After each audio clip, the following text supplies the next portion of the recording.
So in 2013, Mr Lloyd and Mr Colin Lambert from the Brexit Party at the time, he was a Liberal Democrat at the time and council leader, decided to have a meeting where the full horrors were revealed of Norview School. From that day forward, it was buried. He buried it, and it was never spoken about again until the extra inquiry. So again, this man's passed away. We can't hold him to account, but he should have, we should have done while he was alive. We didn't. We missed the trick. Colin Lambert, ladies and gentlemen. I know he was part of the Brexit Party. I can hear Brexit Brian shouting at me somewhere. But he was Labour at the time. He was a Labour council leader who turned a blind eye to the Rochdale children being abused. Not just through Norview, he also played a prominent role in the grooming gang cover-ups as well. So this guy's double jeopardy. This guy needs to be in the dock. He's still here. He should be in the dock along with the rest of them. Jim Dobbie, the Deputy Leader of Rochdale Council, also former MP for Heywood and Middleton. Again, he's dead now, thank God. But he was also one of those that told Simon Danchuk, when Simon Danchuk stood up about the grooming scandal, they told him, you need to be quiet because it'll have a detrimental effect on votes. That says everything. We'll not cover this grooming scandal because it's bad for votes. Our children meant less than votes. Elsie Blundell, ladies and gentlemen. So the people I've mentioned, Tony Lloyd, Richard Farnell, Simon Danchuk, Elsie Blundell was the secretary to all three. She's now MP for Heywood and Middleton. She's just been sacked for a councillor role because I've just got her the sack. So she's got the sack. And I'm not just going to get her the sack, I'm going to take her fucking seat as well. Sorry for swearing, I won't do it again. So Elsie Blundell, ladies and gentlemen, she stayed silent and she stays silent today. She's one of the people who knew everything. She sat in meetings with Tony Lloyd, with Richard Farnell, with Simon Danchuk. She wrote the minutes for Smile for the Camera, yet she's never ever publicly spoke about the abuse of Rochdale. She's accountable. She should be one of the people in the dock. But we all know where it stems from. So in 1986, I'm coming to you, love, don't you worry. Don't you worry. So we all, has anyone heard about the paedophile information exchange? Yeah, well, it was supposed to have been defunct in 1986. I can tell you today that's absolutely lie. That organisation is still here today. If you don't believe me, look into Labour 25. Over 75 Labour MPs, councillors, members convicted for abuse against children. That's a large number for one political party. And that's what's going on. That's Labour 25. Don't take my word for anything I'm saying. It's all checkable. I've just put a lot of time and research into putting it all together. Now we're getting to the nitty-gritty. 3 girls. There wasn't 3, there was 49. 9 men convicted. There wasn't 9 men, there was 1,400 men. Many of them still walk around my town today with their head held high. I wish I knew who they all were because I'd expose them, whether they'd be charged or not. But there's obviously under the banner. There was 1,400 men who abused the children in my town. Did anyone see 3 Girls TV programme? Yeah. Did anyone see Betrayed Girls that followed it? So there was a BBC programme called Betrayed Girls where the blame for 3 girls was put on all you. The far right, they said. You're far right and it's your fault that this didn't get dealt with because you came to Rochdale and you politicised it. They blamed you. If you don't believe me, guys, search these programmes, watch them for yourself. It's there. Betrayed Girls. So the lady who likes to call herself a whistleblower, Sarah Rowbotham, I have full contact with the 3 girls named in the 3 Girls programme. They're the people who I work with on a weekly basis. One of them 3 girls have never ever met this lady. Yet she claims to be the saviour of Rochdale. It's a lie. There needs to be an inquiry. She needs questioning. One of the true heroes of the Rochdale grooming scandal was Maggie Oliver, the police officer. She tells us They didn't want the truth to come out, but people like me, people like Ian and the other speakers you're going to see today, we did, and we will get the truth out there. Ladies and gentlemen, Nazir Afzal, and he does deserve a round of applause, ladies and gentlemen, because he was the only man at the time. Let me just say how it was. When he became Crown Prosecution Lead for Greater Manchester, he had to check the itinerary of evidence. When he checked the evidence, he seen there was a baby's fetus held on ice in evidence of a 13-year-old girl. It was at that point he double-crossed Keir Starmer, who was his boss, and said, no. This is DNA evidence I'm going to pursue. He was told not to pursue because these girls' chaotic lifestyles were the reason for their own abuse. Bullshit. There was child abuse. He told us. You know, he told us. I'm coming for her as well. Sir Peter Fahey. Sir Peter Fahey was Greater Manchester Chief of Police. He was the one in the Free Girls programme that you watched. The copper at the table that said, this is a girl's lifestyle choices. This is not for the police to act upon. That's who that is. He must be held to account. But he wasn't. He was giving OBEs and MBEs instead. The first inquiry into the abuse of Rochdale came through a Labour MP, actually, by the name of Anne Coffey. And she exposed her own party. It's very hard to get these reports, but they're out there if you want to source them. Take nothing what I say for granted. Please go away and check everything I say. Fact check me, because I've done the work. I'm just giving it to you on a plate. Go and have a look. It's all there.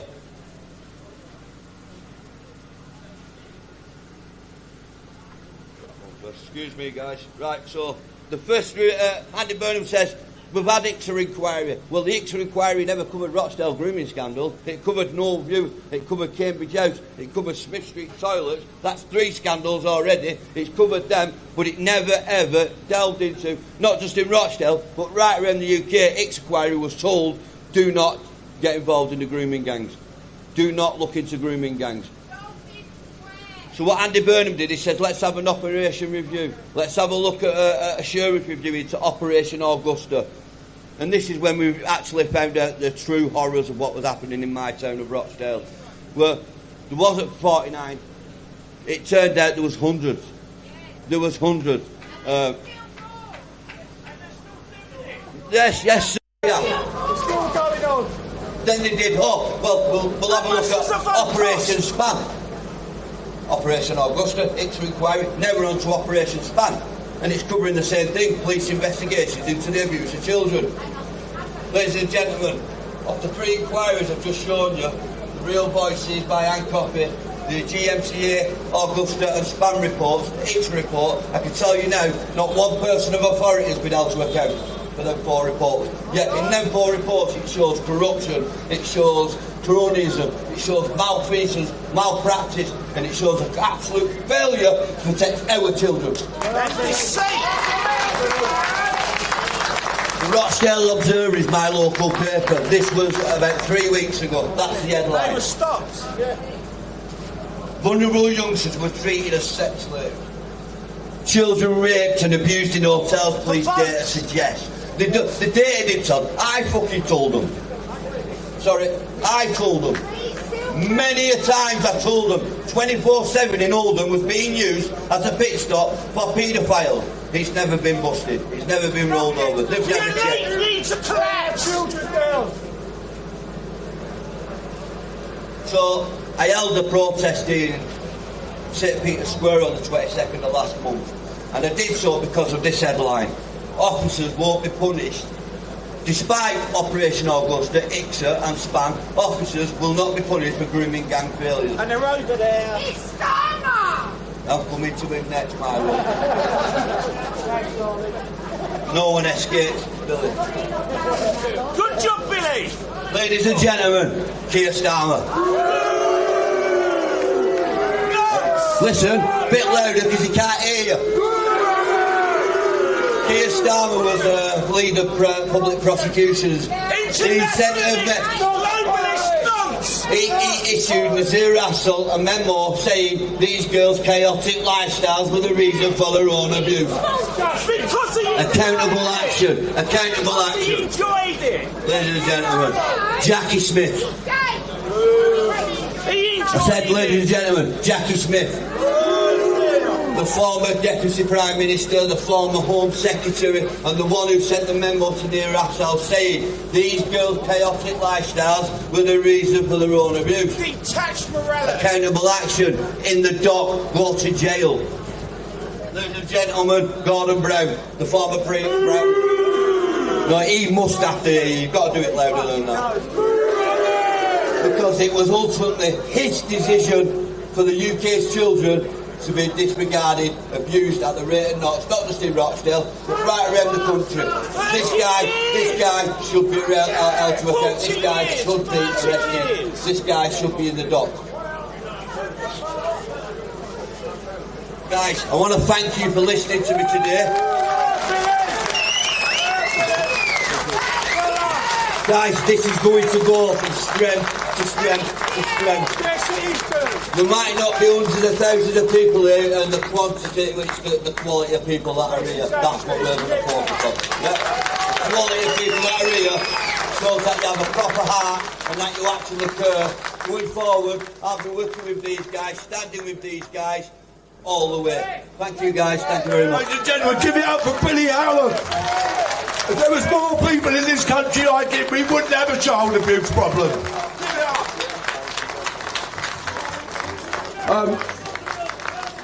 Our next speaker, his name's Anthony Wood. He's got a story to tell. I just want to say something here. So you boys from Birmingham, thank you for coming.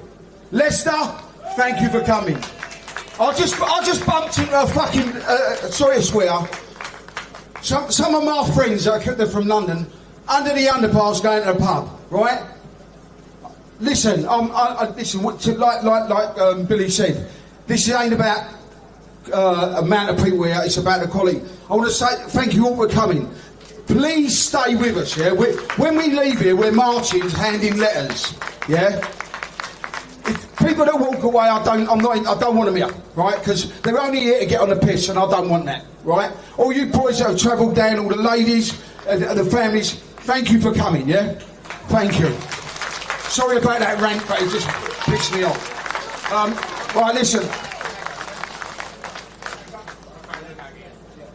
Right, the next speaker is the founder of NAGA. His name's Anthony Wood. Please give him a round of applause, yeah? Oh, you can do better than that. Listen to this story. Anthony Wood from Telford, ladies and gentlemen, yeah? Hello. Telford, come to Telford, remember that? Well, listen what happens when you come to Telford. Anthony, take it away. You all right? All right, guys. So, yeah, I'm from Telford. I set up NAGA. We had, let's put it this way, we had some issues. Sorry. Unfortunately, I had to take a step away for a while, and we had some issues and some threats, etc. It's cost me a lot, to be fair. But I wanted to come here today to, you know, because this is important that we all come together for the children. I want to start on the 16th of January this year. Yvette Cooper made a statement in Parliament where they rejected a national inquiry. They then put forward an idea for 5 mini inquiries in different towns and cities. Now, in this statement, she also said that Telford is the blueprint for these inquiries. Now, that shouldn't be treated as true, and I'll go into why. But now, the Telford inquiry, originally, when they pushed for the inquiry, a letter was issued to the Home Office, and it was signed by 10 people in positions of power, including the Crime Commissioner, leader of the Liberal Democrats, multiple Labour councillors, head of Child and Family Services, and most notably was the head of the council, a man called Sean Davis. Now, none of these people lost their jobs. None of them. In fact, Sean Davis is now the MP for Telford. And most recently, he abstained from voting for a national inquiry. And he's not issued a statement as to why he's done that. He's been a coward. Also recently, there's a prolific child abuser, a danger to Telford, who is due to be released. Sean Davis has received multiple emails by members of the public. He hasn't replied to a single email. He hasn't issued a single statement. Now, in regards to the Telford inquiry, the reason why I say it shouldn't be used as a blueprint for nationally is in the Telford inquiry there's a terms of reference, and in this terms of reference it states that if someone is to make a complaint about a person, an allegation about a person or an organisation, then that person or organisation has a right to reply, and their inquiry will then approach them and name the person who's made the allegation. Now, what survivor is going to want to speak about that to the inquiry? How many people refuse to speak to the inquiry because of that? It doesn't get to the scale of the issue. There were, on the back of this inquiry, there were no prosecutions. Nobody lost their jobs. So please tell me how that is a blueprint for Yvette Cooper. Protectionism. We need a national inquiry. We need to know what's going on in every single town and city. We need, for those people that have been complicit with the abuse of survivors, who turned a blind eye, they need to be prosecuted, or at the very least lose their jobs. And if they're retired, they lose their pensions, and their pension pots should go to every victim and survivor that they failed. All of it. Now I want to touch on what Billy mentioned earlier about Jackie Smith. Now there's Jackie Smith and Gordon Brown. Jackie Smith was the then Home Secretary, Gordon Brown the Prime Minister. We all know about the memo that went round that was said that these girls are making lifestyle choices. These children. Now children can't vote for these people because they can't make a choice. They're not old enough to make a choice. So they can't vote to get these people in power. So how can they decide what they're doing when they're being raped on a daily basis? It's not a lifestyle choice. Their actions and that memo has led to countless survivors being abused. Countless victims, countless children, and this could have been avoided. The toll, not just on the survivors, their families. I've met with the families, I've met with fathers, I've sat with fathers for hours upon end and hearing their despair at how they feel. It affects the whole family. And these have all been because of the actions of successive governments. The Tories they're not getting out of this either. They've been just as bad. Reform of the insane. The mental health services, they don't care. They see survivors as too complex, too complicated. And then I want to get on to another, the people that get forgotten about this, the children that are born out of abuse. I know many survivors I've spoke to, these children are like their guardians, their saviours. They stop them going through further abuse. But these children are born with the same scars, and they have the same trauma, and there is no help or support from them, even when they're adults. I want to touch on a case in Telford, to show how bad the authorities have been over the years. A father went to the police because his daughter was being abused. He pleaded with the police for help. The police response was that we know all about this perpetrator. He's fathered multiple children with multiple underage girls. They did nothing. This same case, this same girl. Sorry, Anthony. Just in case nobody out there heard that, can you say that again, please, Anthony? They did nothing. This same girl was then, from this abuse, became pregnant. She went to the social services with her perpetrator when she's pregnant, and she's a child. Again, they did nothing. Where is a professional curiosity? Why weren't questions asked? I've spoke to multiple police officers, be it current serving and retired officers, and they use the same word about these girls, these children. They were feral. How do you expect these children to be when they're being abused daily, when they're being plied with drugs? Do you think they're going to go to school? They're going to do their homework? They're going to mind their P's and Q's? They're going to be like normal children? Do you really think that's going to happen? There was no professional curiosity. Nobody asked why. Nobody asked why they were like this.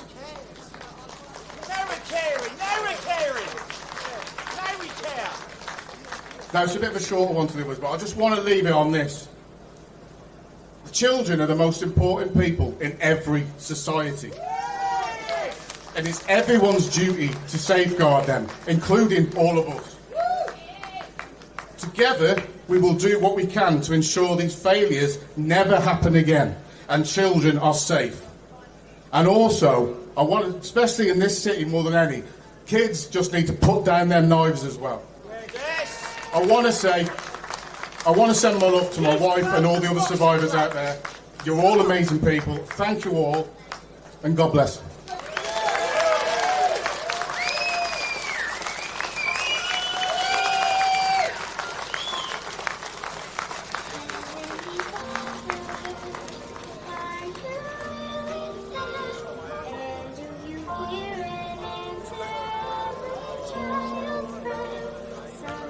This is the reason I do this. These are my grandchildren.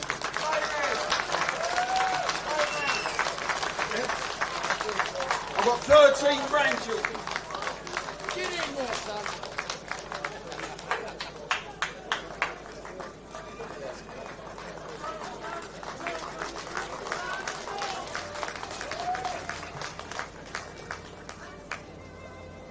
Right, ladies and gentlemen, I'm going to ask you all to bear with us here, right, because we've got a really, really special lady that's going to talk to you, but she's, for one reason or another, we don't put her face in public, okay? So we're talking about survivors here, for these people to come and talk. So, this young lady, who we call Lady X, is from Rotherham, and she's got a real story to tell you. So she's sitting over there, behind that screen, and she's going to tell you a story about what's gone on in Rotherham, and I'd ask you all to listen. So give her a massive round of applause, please, because it's very brave to do this.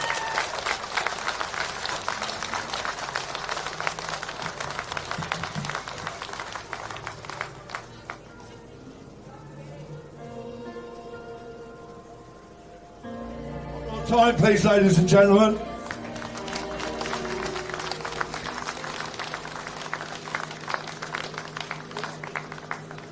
Sweet. Trump. Yeah? So my name's Jackson. Yay! Say hello to Jackson, everyone.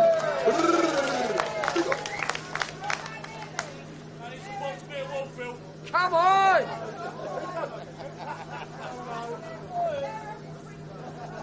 Right, ladies and gentlemen, listen up, please. After you, young lady. Hello everyone, I am Elizabeth and I come from a small northern town. Some people may have never heard of it before the day of the 26th of August 2014, when my hometown dominated every news channel, every radio station, every newspaper, and everyone was talking about the day. We become known as having the biggest child protection scandal ever seen in this country. We was known not just nationally but worldwide. My hometown is the infamous Rotherham. I am a grooming gang survivor of the Pakistani grooming gangs, and I am one of an estimated 1,500 plus children identified in the Alexis J report into Rotherham. One of those children that not only was abused, trafficked and raped, but was systematically failed on an industrial scale. Those that was paid to protect turned a blind eye blissfully and became complicit in the evil and horrendous abuse of children. I have always said the only reason they said sorry was because they was caught brushing this national epidemic under that big carpet they like to have as a belonging. They seem to push the narrative that Rotherham was somewhat a mistake. No, Rotherham wasn't a mistake, it was a conspiracy. Children was fed to the wolves while the perpetrators were allowed to roam free. I was abused over a period of 4.5 years. I won't go into details, but please take a second to just imagine your worst nightmare times 1,000, and you probably still wouldn't get to the place what hundreds of children have experienced. The isolation, the fear, the normalisation of such abuse. I could go on forever. But those feelings are not what an adult faced, it was a child. Children should feel nothing but safety and to live a happy childhood. I have took the consequences of other people's crimes against me since being 14. I am now 37. During my abuse in just a period of 10 weeks, I was kept in a flat for the purpose to abuse and rape me. During the 10 weeks, my parents contacted the police over 200 times. No action was taken until something changed one day. They decided to take action. They arrested my dad. Not once, but twice. His crime, he tried to get me out of the property that his daughter was getting abused daily in. Looking back now, just that one event as an adult, how is that even right that during that period he was the only one made accountable for my abuse? An innocent man who was going out of his mind took priority for arrest over the abusers. One of my abusers was a woman that preyed on young children to then facilitate the abuse with high intelligence already gathered on this offender. From 1999, that's 4 years before I became a victim. The intelligence was that this particular offender had set up a fake rape crisis hotline to lure girls into exploitation. This was shut down by South Yorkshire Police in 1999. Rotherham Borough Council gave her a taxi contract to pick children up from school. She went under 9 different names. The intelligence around her was to a very high level, but still she did what she did without no consequences. When the J report came out in Rotherham, some people may have felt anger and upset and so many other emotions. I felt relieved. I felt vindicated, but I also knew that finally I was at that label of a naughty child that was responsible for my own abuse. The world knew we were telling the truth. That day of the J report into Rotherham becomes a first step into my journey of becoming a survivor. The day I knew I had to fight not only for myself, but for all those that didn't have a voice. In my journey of campaigning, I have been blessed with meeting some amazing people that have been through absolute hell, and I look at them and think, how did we do it? How did we survive? We fought against the odds, and here we are once again, being shoved on the back burner. We get media attention for a while and then it disappears. We get false promises from those that can make the changes, and then they let us down. The same old vicious circles. Then after all those times, something changed this year. One man in a different part of the world changed the narrative. Elon Musk. It's a global thing! It's global! He gave us a voice once again. Our stories rose once again. Then we saw a call for a national inquiry, and the government stood in Parliament, told the thousands of survivors and their family, no, your voices and your need for justice and truth won't be heard or given. How is this right, and how can they justify such contempt against us? I stand here today and I am calling, and won't stop calling, for a national inquiry into the abuse and torture of children perpetrated by the grooming gangs. We need this. We need the true extent throughout the country. We need to know the statistics to have proper data. We need to hold those that fail to account. We need to join the dots and make it what it is, organised crime. We need to see people being compelled to speak. We need to see action, not only for us that have suffered, but for this country's children. They are our future. They should be safe and never be faced with such evil. I just want to say a huge thank you to every single person stood out here today. You took part in making a stand for the children of this country, but you also gave a little bit of vote to every single survivor in this country that their voices will keep being heard. It is my aim now. It is my aim now to educate others and make a difference, locally, nationally and globally. With no thanks to the police, professionals, schools and social services who also prevented me accessing education. They were complicit in my abuse as hundreds of meetings were held. Reports written and child protection referrals made. The number one opening statement in most meetings was the countdown to my 18th birthday, and then no one had a legal obligation. Just think about that. Out of the 4.5 years of abuse due to missing and destroyed paperwork, I have only one perpetrator who was being sentenced.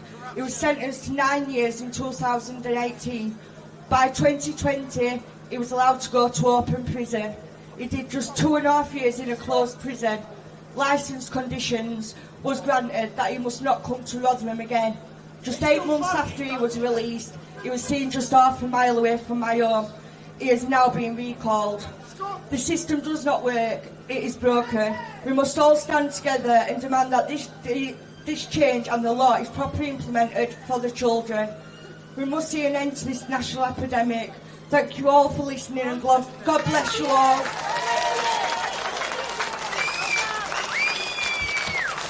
That's why we're here today, ladies and gentlemen.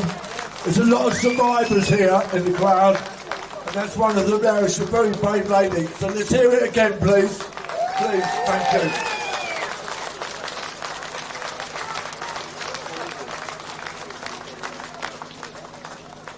The next speaker is a young lady named Gemma Jones. Sorry, Ed's fried, Sydney Jones. Please listen to her story, yeah? Big up, big up. Thank you. This is my first time telling my story, so I'm very nervous, but I'll be okay. Thank you. And I might cry, but that's fine.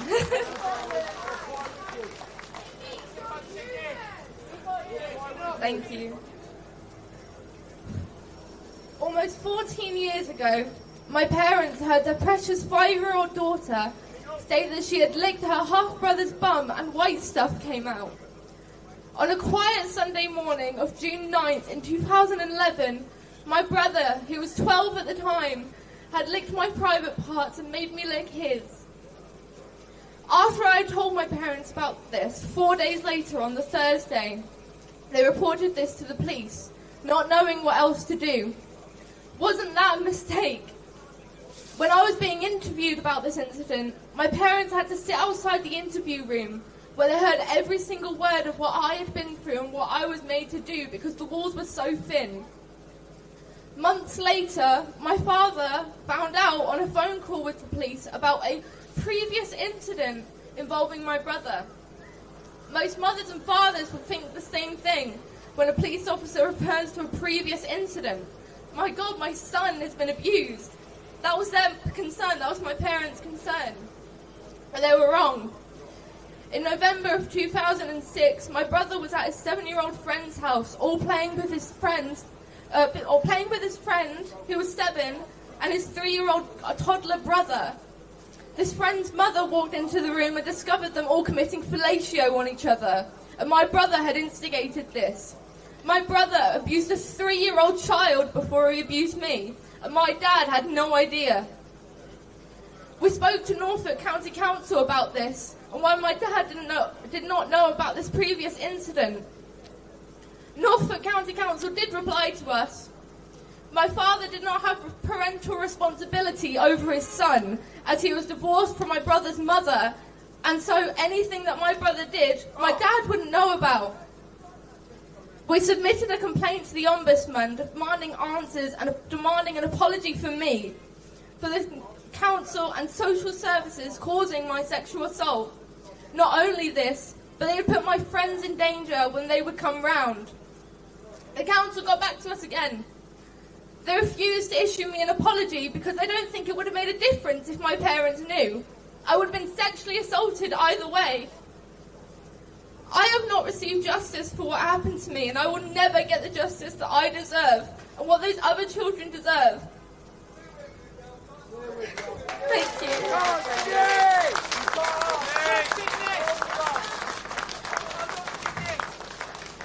14 years later, it's time to hold the council accountable. I speak directly to Paul Coroner and Chris Heisman, the 2 people who refused to apologise to me. You are both an embarrassment. I have it in writing, black and white, that you don't think a 5-year-old girl deserves an apology because of your failures. Yes. You are both responsible, not only for a little girl being sexually assaulted by a big brother, but a young girl losing the person she held closest. I haven't seen my brother since it happened. Growing up, I would hold his photograph and I would cry. I would ask my parents where he went. I even asked them whether he had died. I don't know how many single fathers are listening, but every single parent should know if their children are at risk. We always tell our children to be safe in the big wide world. Don't take candy from strangers. Don't go somewhere alone with a stranger, and always keep your wits about you.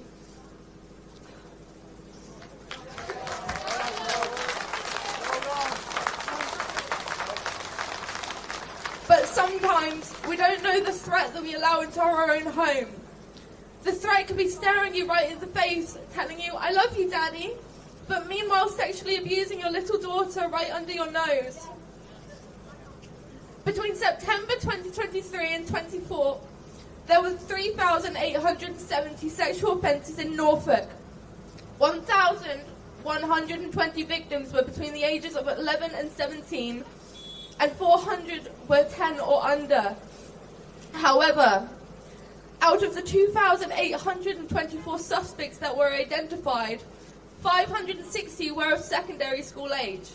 131 were of primary school age. 131 primary school children raped or sexually assaulted someone in 1 year. This is a statistic that needs investigating, not just for the welfare of their victims, but also for the perpetrator themselves. Children taking an interest in sex at a very young age, committing vile acts against others, is often a sign of serious abuse or negligence inside the home, and we shouldn't look away from these facts. We need justice for every single abused child. We need to stop offering a slap on the wrist for those caught with child abuse content, trying to meet up with children for sex and abuse as a whole. Thank you.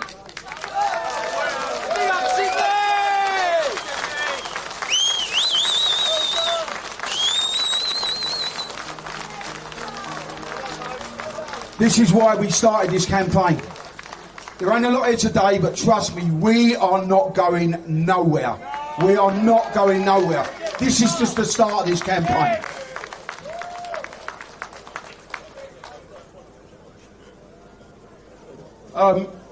The next speaker. 1 second, ladies and gentlemen. Just something I'd like to point out. Amongst what we just heard there from that very brave young girl, right? People, please ignore that. They're only idiots. They're idiots. Ignore them. They know what they're doing. They're just trying to disrupt us. They're just trying to disrupt what we're doing, and it's sad. Leave them alone. Leave them. Let them go. Let them go. We're better than this. We're here for the children. They're clearly not here for the children. Okay? So let them go, because they ain't ruining what we're doing here today. Alright? Boys, come back over here. Let them go. They're not worth it. We're here for the children. Clearly they're not here for the children, are they? Right. Amongst what that very brave young lady was just talking about is a really salient point.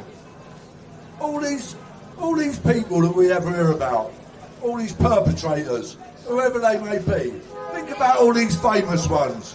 Think about all the famous ones. When we see them, your Rolf Harrises and people like that. Yeah? All these famous people, all these celebrities, when do you ever hear them apologise? Any one of them. Tell me any one of these people who do this to young children that have ever apologised. They don't apologise because they're all full of self-pity. Well, fuck them, right? Yeah? Boys, well done. Come back over here. Right, let them go. Yeah? They're here just trying to disrupt things. We ain't going to let them disrupt them because our children are more important than that. Let's hear it. Let's hear it for our children. Yeah? They're not here for our children. We're all here for our children. And we started something today, and we're going to grow it, and we're going to build it. And every one of you people here today, in a few years' time, are going to be saying, I was there on the first one. Because we're going to take this round the country. We're going to go to all these places where all these very brave young girls come from. Survivors they are. They're not victims, they're survivors because they're fucking brave. and they're very brave to get up here and talk about all this because they got my respect. And he's doing well here not to cry every time, because I've been making a documentary and a few of us involved in this, right? And we've been doing this for 8 or 9 years, and you'll be able to see this documentary in the next couple of months. And we're trying to raise awareness. We're trying to highlight what's been going on in this country for decades and what's still going on our watch, because it is our watch, because it's all our children. It's going on our watch. It's our watch, because we're parents and we've got responsibilities. And we stick up with children, do we? Do we stick up with children? Fucking right we do. Excuse my language. So, I'm going to get you back to Phil now, and he's going to tell you who we've got now. You know, you're a bit tall. Right, the next lady, her name's Sinead. She's got a story to tell about her son being bullied. They're from a group in Islington called Concerned Parents. Please put your hands together for Sinead.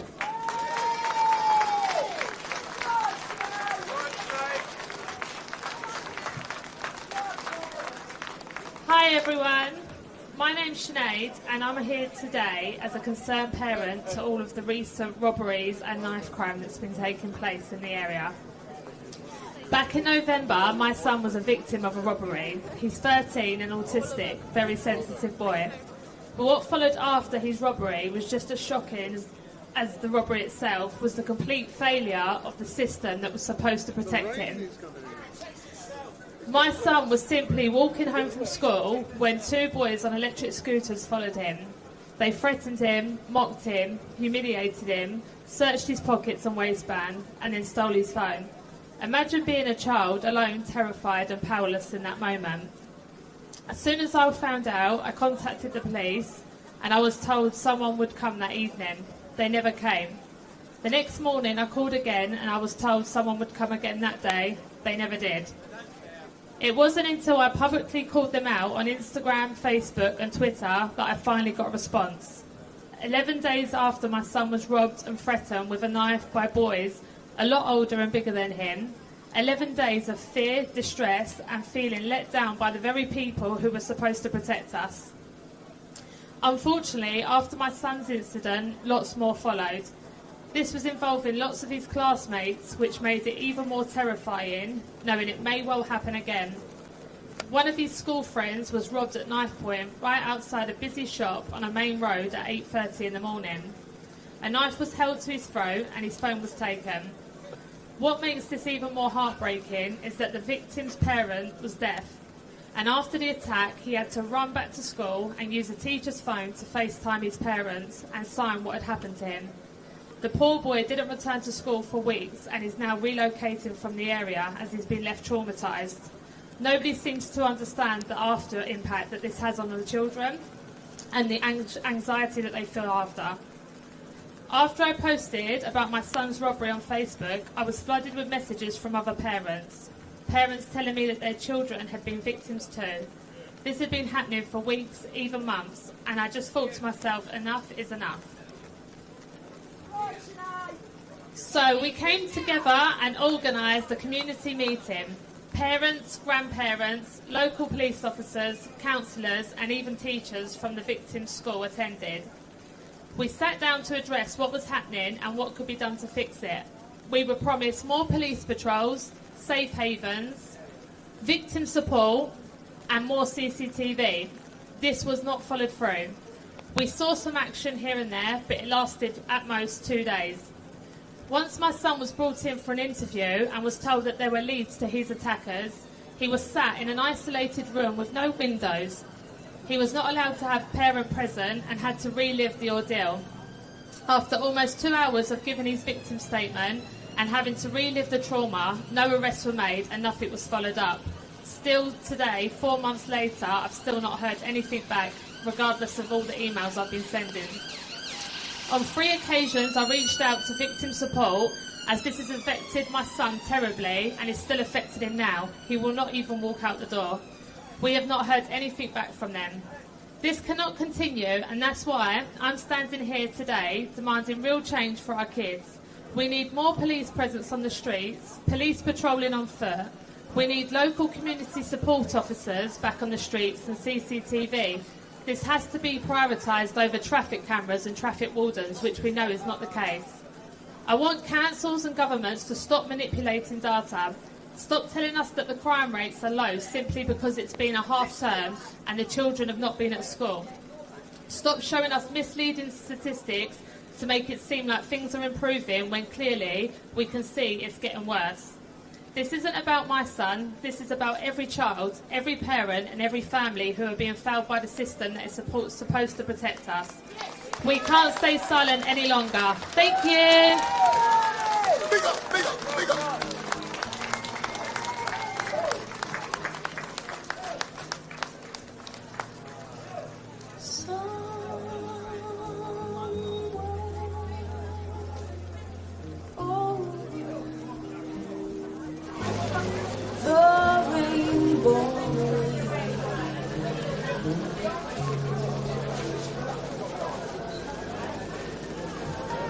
Listen, I'm sorry about that. I was shot off the stage. Can we have a big hand for Sinead, please? Yeah. Look, it's raining. Yeah. If you're willing to stay here, we're willing to carry on. Yeah. Because when this finishes, we want you all. I know a few have drifted away, but whoever's here, we want you to walk with us to the Home Office. We're going to be handing in letters on the way, yeah? We will end at the Home Office and we'll end in our final letter, yeah? Please stay. I know it's raining, but if you're willing to stay, we carry on, yeah? Yeah? Wicked. Well, our next speaker is a survivor from Telford. Again, she's very nervous. She doesn't really want to get on the stage, which I can understand. She's got a story to tell. Please put your hands together for Mrs. X. Hi guys, this is the first time I've spoke out on a public stage like this, and to write down what we went through was very hard, so I guess I should say that my nightmare began in the last year of high school. I was friends with a large group of people who you could call the popular group, one of whom was a Pakistani lad who befriended me.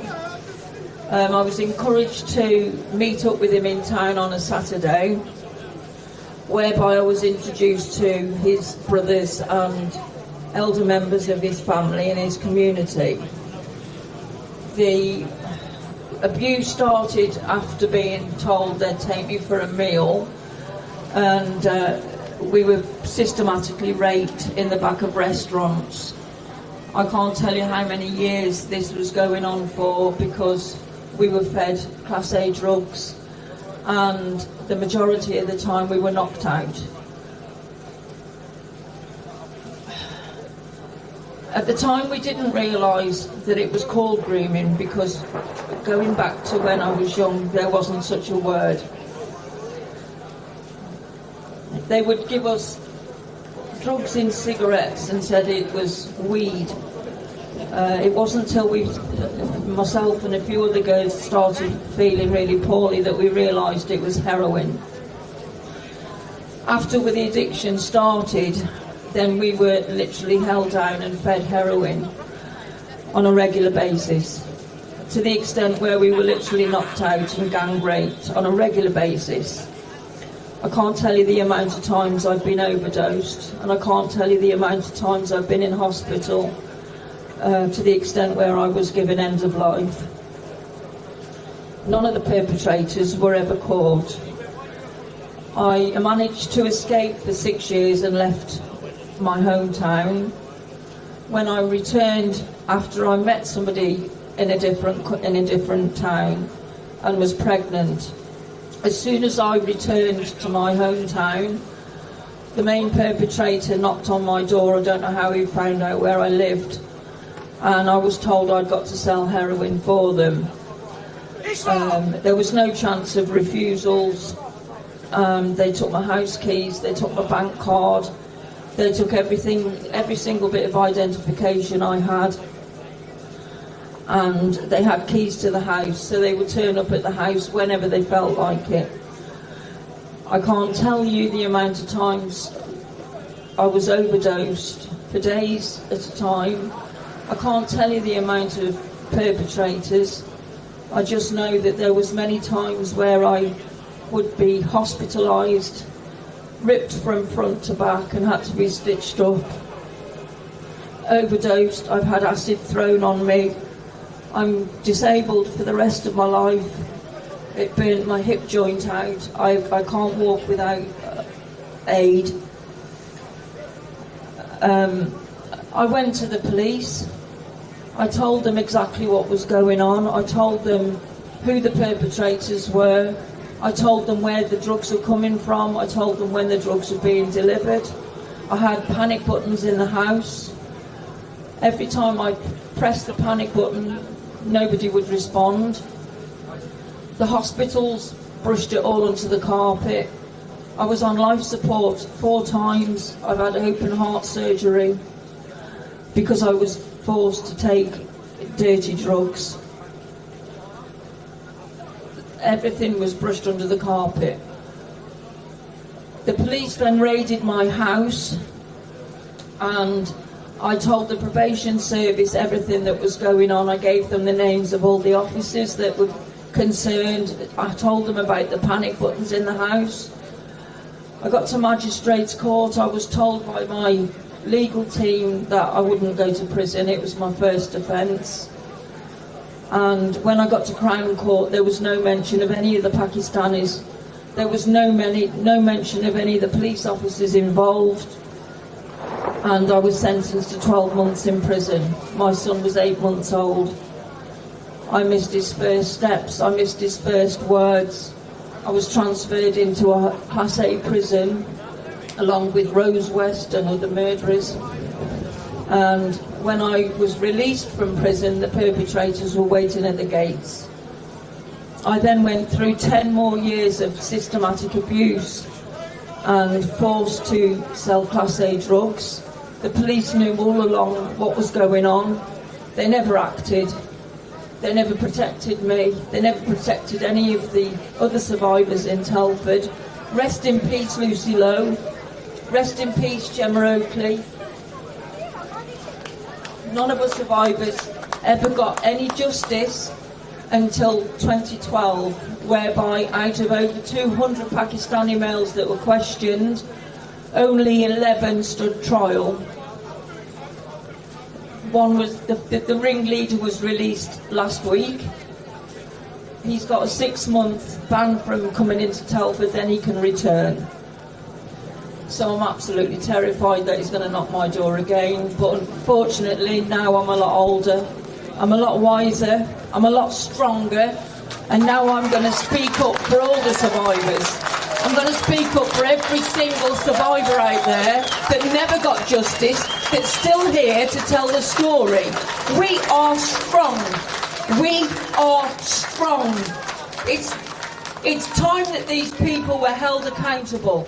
Not just the perpetrators, not just the Pakistani groomers, but the people that covered it up as well. All those from social services, from Telford Council, from the police force, shame on them. Shame on every single one of them. We are strong. Us survivors are strong. And as this movement moves on and we go to different towns, hopefully more girls will be able to come forward and tell their stories. Thank you for listening to me. God bless you all. Give it up, ladies and gentlemen, please.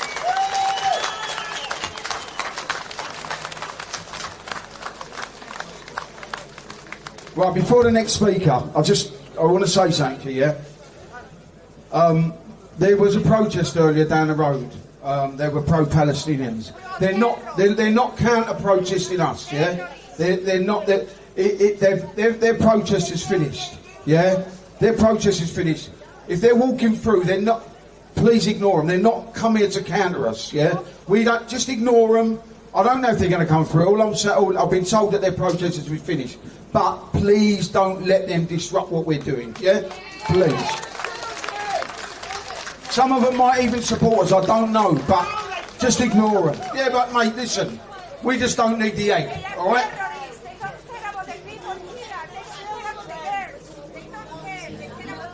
Okay, hello guys. So I have the honour and privilege of announcing this next speaker.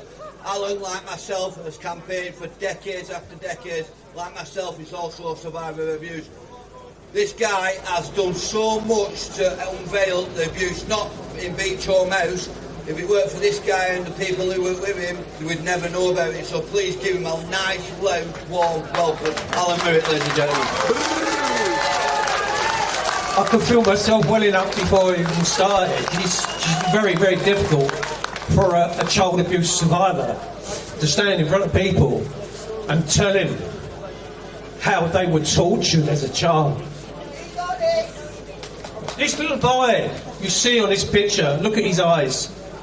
This little boy you see is Alan Merritt, the guy standing before you today. The little boy could not speak out. He was beaten, he was abused, he was punished. He was psychologically, physically and mentally tortured by state institutions. Government interference in child abuse. If I said to you, when they talk about numbers, it's off the Richter scale. 400 million children abused worldwide. 8.5 million in this country. The children's home that I was in goes back to the 1800s. 1800s, where the poor children from the Kensington workhouses were sent to Beecham to work. We colonialised the world on child abuse. We sent our children to all four corners of the world.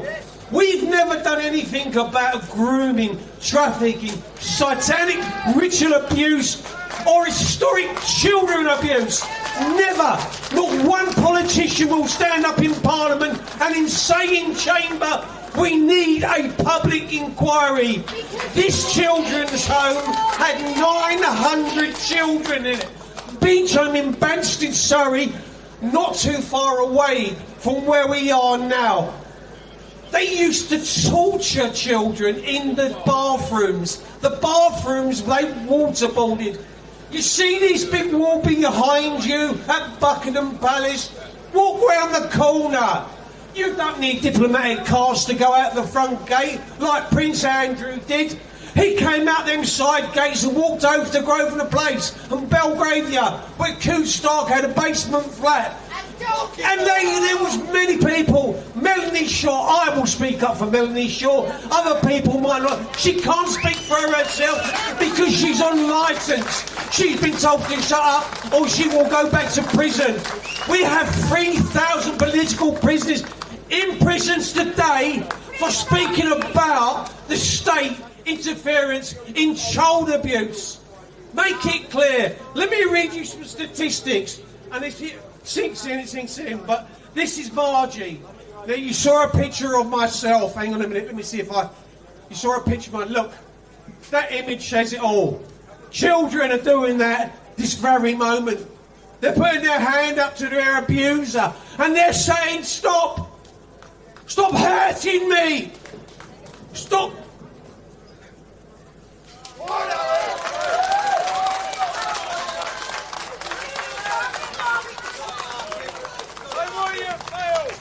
One in 4 women have been raped or sexually assaulted since the age of 16. 1 in 6 children have been sexually abused.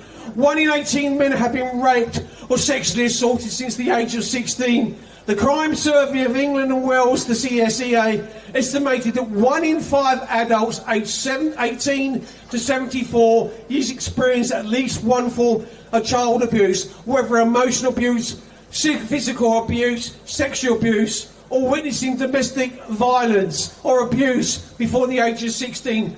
8.5 million people. Many cases of child abuse remain hidden. Around 1 in 7 adults who called the National Association of People Abused in Childhood, the NAPAC, helpline in the last year alone, had not told anybody about their abuse before. They were too frightened. Their dignity had been taken. They took their innocence away. In the year of ending in March 2019, Childline delivered 19,847 counselling sessions to children in the UK, where about the primary concern was 1 in 20 of the sessions resulted in referral to external agencies. On the 31st of March in 2019, 49,570 children in England and 4,810 children in Wales were looked after by their local authority because of the experience and the risk of abuse or neglect. Around half adults, and 52%, have experienced abuse before the age of 16. Also experienced domestic abuse later in confined compared to 13% of those that did not experience abuse before the age of 16.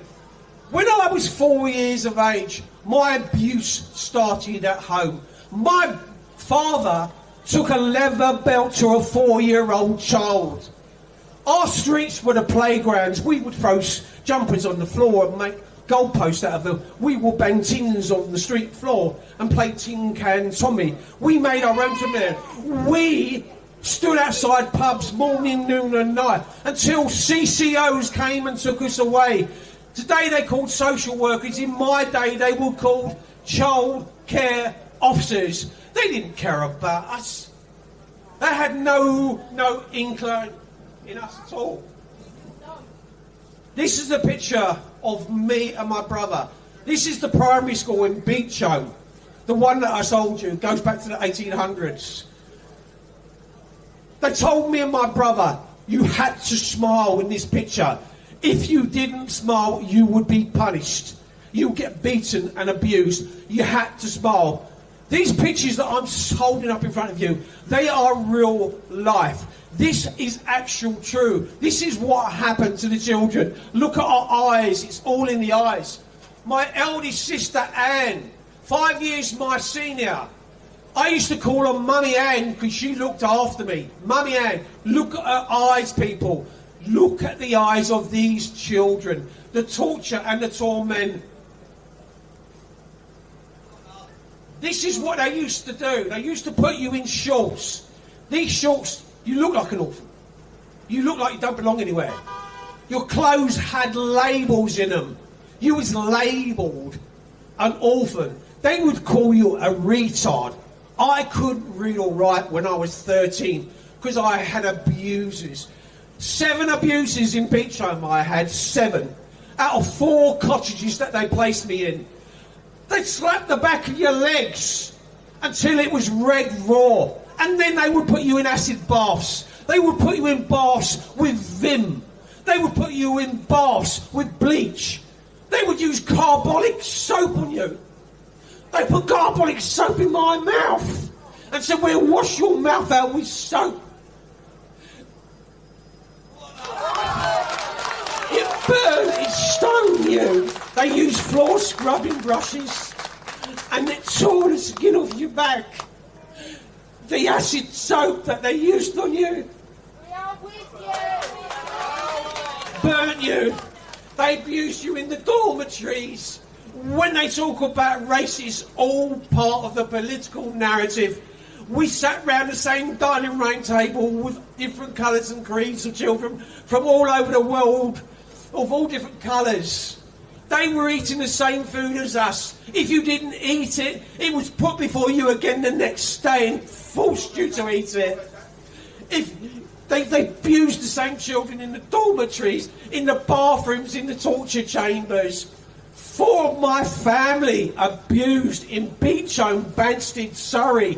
4 of them, 2 sisters and another brother. Thank you.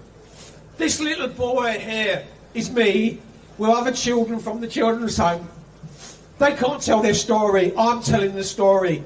There's a picture of a guy in the background called Whiteman. He was a school teacher. I had a couple of abusers in the school. He would chase you round the pocket. The picture I showed you of me in shorts. You own nothing. You didn't even own an hanky. You was a child in an orphanage. It chased you round the corner. the corners of the playground, get hold of you, and then rifle through your top pockets, knowing full well that you did not possess anything. He was rifling in your pockets just to feel you. The perverse man went on to a place called Shirley Oaks.